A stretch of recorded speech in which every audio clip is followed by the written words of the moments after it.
Hello, lovely people. Welcome back to another episode. There's another chance, there's another opportunity. So today, I had to walk a little bit. So when I was going down the road, I discovered something interesting. That is something that I'm going to share with you. And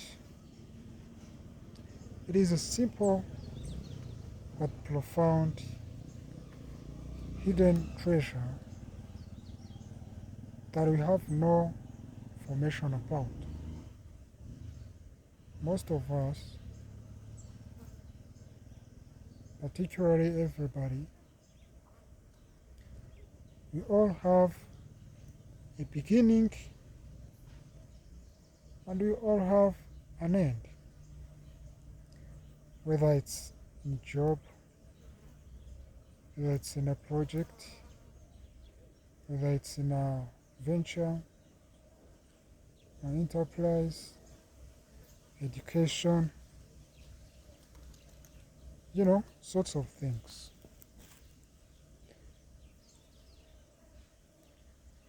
We have seen in history, we have seen a lot of things getting started, and also we have seen the end of so many things. A simple example, you have seen your child graduate from, you know, nursery school. And you have seen them studying from the very young age until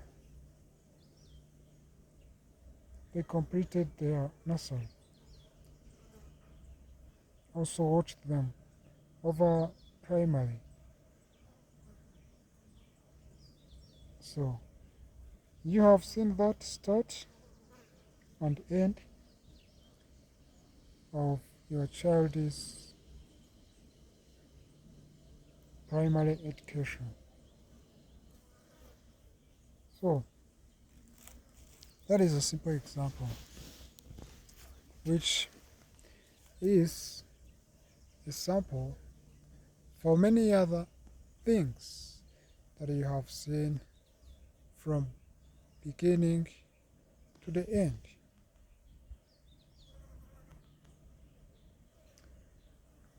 Why am I so concerned about the beginning and the end? Well, I once wrote a quote which was simply stated that for every end there is a beginning, and for every beginning there is the end. Which means life is built with two very, very strong pillars, which are the end and the beginning. The end of the day is the beginning of the night.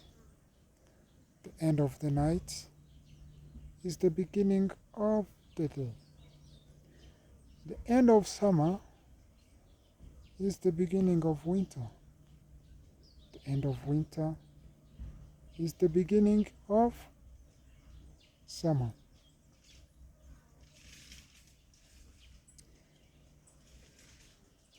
When you move out from a challenge that means you have accomplished the challenge. If you have a challenge of maybe, yes, if you have a challenge of being jobless and you get a job, you get new challenges inside the job. When you get out of the job, you get new challenges, the bills. When you pay the bills, you get other challenges, you know. So that means it's a challenge in, challenge out. The end of a challenge is the beginning of a new challenge. Same as opportunities. When you get an opportunity, let's say you have the market, you supply, let's say, all the school materials to a certain high school, and that maybe has a, let's say, probably 6 months to be accomplished. And you do your best, of course, you comply with the terms and conditions. The project becomes successful. So, at the end of that project, there is always going to be the beginning of another project. So, we also know that when you tell someone, you have to learn how to make deals, sales, you know, any infrastructure, property dealings, let's say, certain consulting services, and so many, so many other kind of, I would say, business deals. And when you're trying to convince people or someone to become good at it, it will always be difficult, because when you are beginning something, it's always difficult. When you are used to that thing, you have known all the, I would say, the buttons where you can place and win some deal from a customer or from partner or a client. But when you are studying, you don't know, you have never seen, let's say, a successful deal. You are beginning to, the journey. So sometimes it becomes a little bit challenging. So, why the best business dealers never stop dealing? Because they are always crafting their skills. They always do things as if they are starting from zero. They never grow in that career to the extent that they forget the routine. I mean, they are used to the routine. If it's cold calls, if it's negotiations with clients, he has certain, he has arranged words to tell the clients before they meet, so that the client feels like the seller is prioritizing them, of course, more than they are prioritizing themselves. So,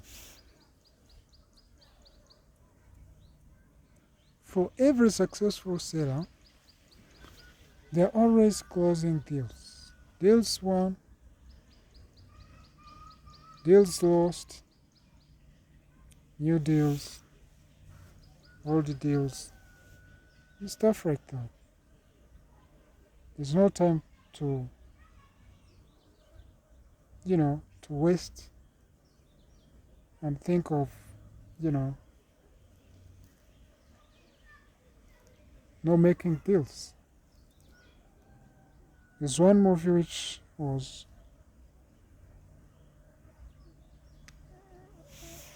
interesting for me because one big actor in that movie, he used to say that no meals, no deals, no meals, which simply means if you can't make any kind of deals, you are not going to have meals on the table. So that was used as an excuse for not showing up in family leisure time, where, he missed the time with family, vacations and stuff like that. Could tell his wife that no meals, no deals, to cover his absence. So, with every end, there's always a new beginning. And it is very funny that most of us fear death. It's funny because if something is out of our control, there is no point in fearing that particular thing. So, as you cannot fear to be born because you have no choice about it, the same way you are supposed not to fear death, because there's nothing you can do about it. So, you can ask yourself, when someone dies, isn't it the end? To you, who is still alive, you will see it as an end. But to the person, it's a beginning, because it's another experience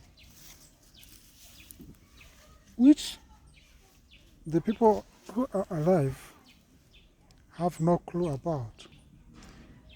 Maybe like if we had a chance to, let's say,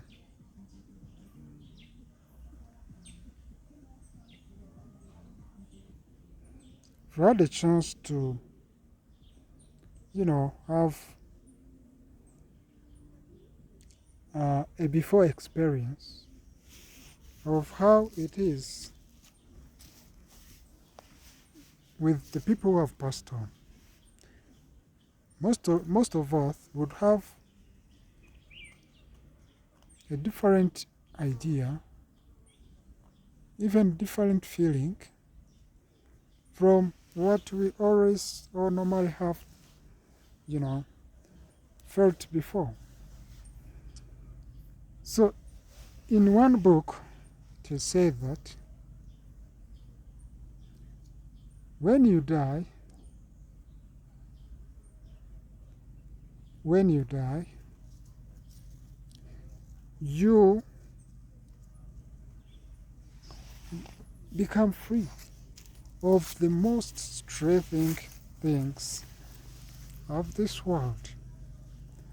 You know, the things that pressure you, that make you get half sleeps at night.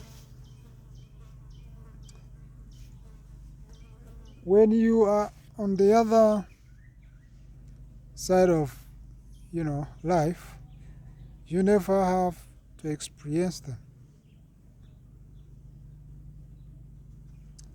So,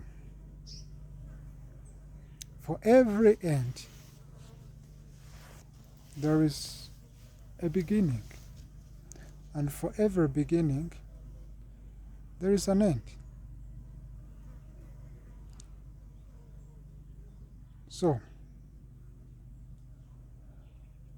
another small part that I want to touch on is the fact that the way we are born is the way we die. I mean, what we came with is what we go with. Yes, I want to clarify this very well. No one comes poor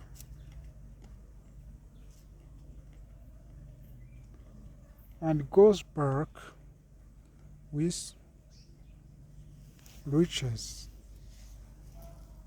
and no one comes rich and goes back with poverty.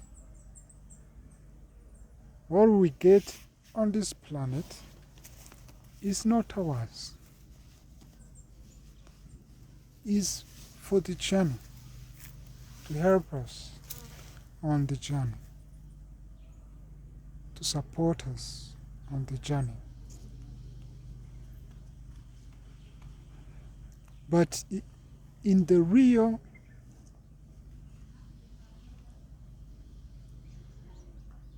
reality, that is not our belonging. We pass it on to others, and we call it a heritage, but it is a sign that it didn't belong to us. We just had the chance, the opportunity to oversee whatever that we had, to read, whether good or bad, whatever we had, whoever was, around, the people we had as employees, so many other things. It is all the opportunities which again have to leave behind. So, most of the people who are selfish,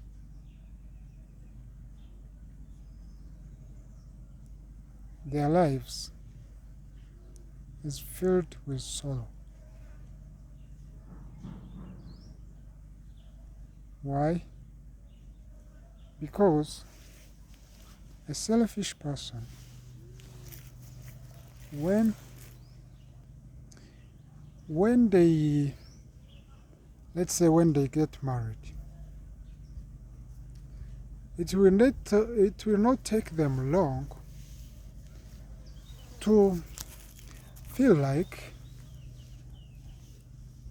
this is how they feel like they are wasting their resources, their, let's say, money or wealth.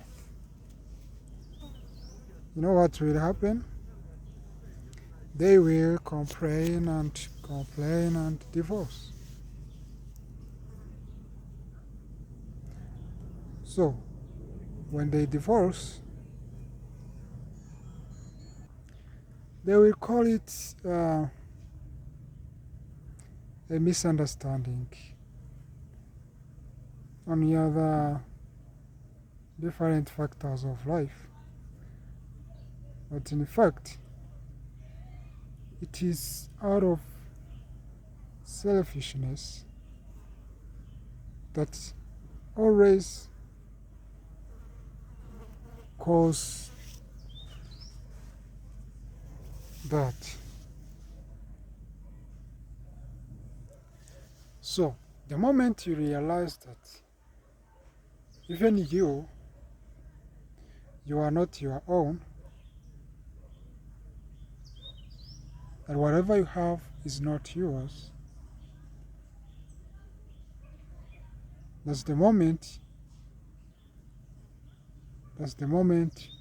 you build what lasts.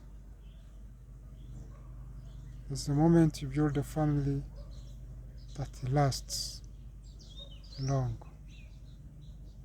Because even your body parts,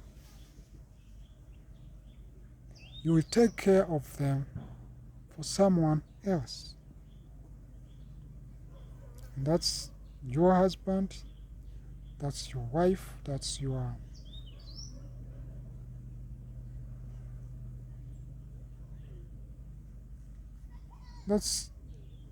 for marriage. So, you have a platform, you have a leverage, and you have support system.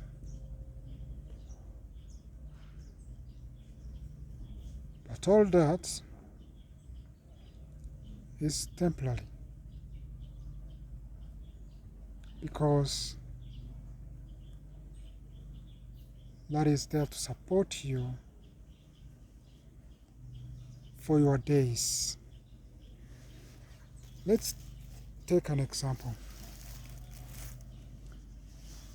We all take inspirations from Steve Jobs. Steve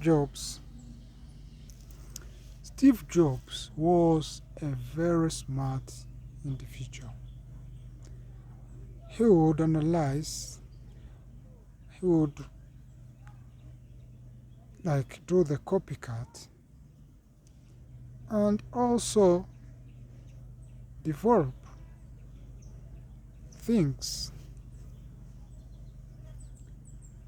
As he also said that he took calligraphy classes at his early age of developing, at the early days of Apple. He used his time to develop what was going to be the biggest tech house of the world, which is Apple computers and, of course, the iPhones, the Apple products, so many Apple products actually. And that guy, Mr. Steve, was building something that would last for centuries, which is a great achievement. But where is he? Did he take with him some shares? Of course no. Did he market the products of Apple? Yes, he did. Did he live the vision of the Apple products and production? Of course, he left the vision. But is he happy? Maybe yes, maybe no, because nobody knows. But we respect Mr. Steve for what he did, for the new era that he led in the development of technology and mobile telecommunication. So, that is an example. There are so many other examples. We all know Carnegie Mellon universities from Andrew Carnegie, who was a very successful entrepreneur. Did all he could to transform lives, to impact people. So, that is one example or another example of how this life, this world, and everything in this world evolves. Teaches us to never attach ourselves to things. Yes, we can develop, can lead, we can have an impact, but we don't have to become a stamp to those material things, because at the end of the day, we never go with anything. When we start a new chapter of our lives, when we pass on, it's the end of the story. We start a new chapter which is beyond our imagination. So, I am not trying to encourage you to not work hard. No, I am just trying to make you understand that on this world, if we give you every bit of taste on whatever that is taken to be or considered to be nice and beautiful, worthwhile, you can get satisfied of it and find that a lot of the things on this planet that are considered to be super nice, super good, you would find that they are empty. You will find yourself at the center of everything that you consider to be super. You would find that the super part of everything is you. Because when you are not there, it becomes empty. If, let's say, I own a garage of 60 cars, very expensive cars, and I drive whichever car I like. Let it be Lamborghini of all colors, Bugatti, Maserati, Audi, G-Wagon,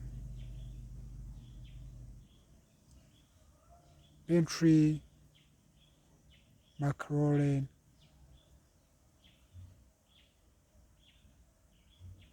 and so many others.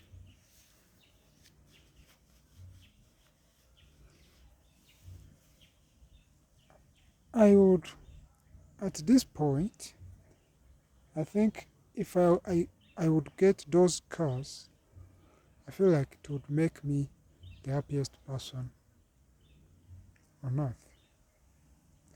But when you ask someone who has access to those cars and has even bought those cars, they are not happy because above those cars there is a lot of things he's looking forward to. Beyond the private jet, there is so many things that are driving them to want more, to want to become, to achieve, to become more, to get more. And I won't just touch the parts that I am not supposed to, but the basic things of life are the greatest things any life can or would require to survive. For example, the basic need for a car to move is fuel. If it is an electric car, you have to charge it. The basic need for a human to survive is food, shelter, clothing, transport, airtime also. Those basic. Other things that we get that are extra to basic things are good, but our lives take those things as optional. With or without them, life will and must continue. So, I want to again come back to the topic that I started with, which is every end has a beginning and every beginning has an end. So, as I said, whatever that is started, of course, will have an end. A big start, a devastating one, was of course the World War I and World War II. It had a very big effect across the world, bad effect. And today we are in 2026. When we talk about the World War, it is history. So,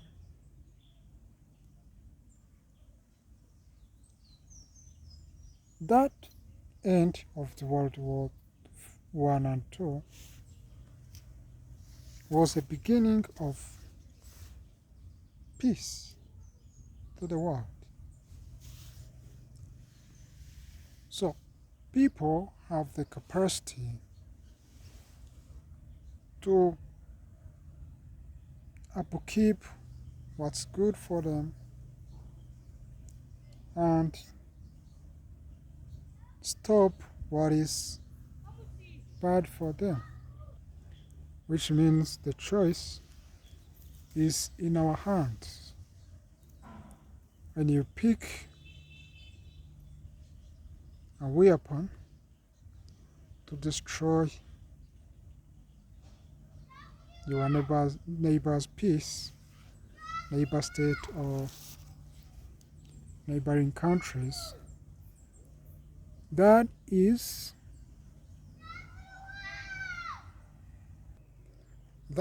a new beginning. You are creating, you have the right to end or continue, and also you have the right to, make it the worst or the best experience, which is not, of course, but the right to begin and right to end, of course, should be reasonable. The best right to begin is the right to begin an impact to lives of many people, which is, positively changing their lives. A good end is when you are stopping something that is stabilizing the well-being of people. So the session for today, I think I want to pause it from here. Yes, if time allows, I will do another session, but today I wanted to end from here. Thank you so much. Have a very good week, of course, a very good month, and a very good year.